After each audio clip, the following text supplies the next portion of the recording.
Smagu, kad komisija įdėjo uždavinį, kuris yra tradicinis ir nepabijojo kažkokio tai algebrinio dar vieno uždavinio patikrinti, ar jūs mokat, kaip jums sekasi spręsti kvadratinės lygtis. Čia prašė sprendimo. Aname uždavinyje, kur buvo nelygybė, tiesinė nelygybė, paprastutė pirmo laipsnio nelygybė, ten sprendimo neprašė, būk tai buvo galima atsakymą iš karto parašyti. Tai yra čia jau prašo sprendimo. Na, pirmas klausimas, ką čia man klausia mokiniai, ar tikrai reikėjo rašyti A lygu 2, B lygu 5, C lygu 2, ar nereikėjo. Žinoma, nereikėjo, bet užsirašius patogiau. Kaip sprendžiam tokią nelygybę? Na, tradicinis būdas, anglai gal taip nemoka, lietuviai taip moka ir džiaugiamės mes, kad mokam, žinom tokį diskriminantą.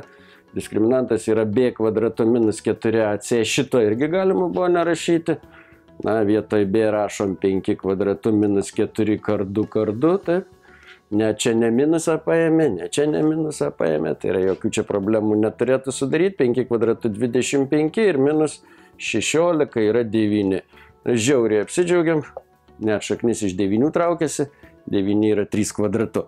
Kadangi diskriminantas teigiamas, yra 2 sprendiniai. Pirmas sprendinys šios lygties yra, abu sprendiniai labai jau taip jau kaip šaknis iš diskriminanto, iš 2a, va čia galbūt buvo pavojus iš 2a, tai 2 kart 2 vardiklyje 4, minus b tai buvo b5, tai mūsų pirmasis sprendinys minus 5 minus šaknis iš 9. Štaip jau netingiu čia rašyti. Nebuvo būtina taip detaliai rašyti. Aš čia gana greit galėjot apskaičiuoti. Na, minus 5 skaitiklyje minus 3 iš 4, minus 8 iš 4 ir minus 2. Valio, džiugu. Galima pasitikrinti įsistačius minus 2, ar tikrai nesuklydom. Ką pravartu daryti visada, kai tai nėra sunku. Minus 2 kvadratų yra 4, 8. Čia minus 10, o ten 8 ir 2, 10. Tai yra tikrai lygybė teisinga. Antras yra lygiai tas pats, tik tai plus šaknis iš diskriminanto iš 2a. Čia jau skaičiuoti taip jau detaliai visiškai nebūtina. Tai naudojamės pirmu sprendiniu. Minus 5 plus 3 tik tai padalyta iš 4.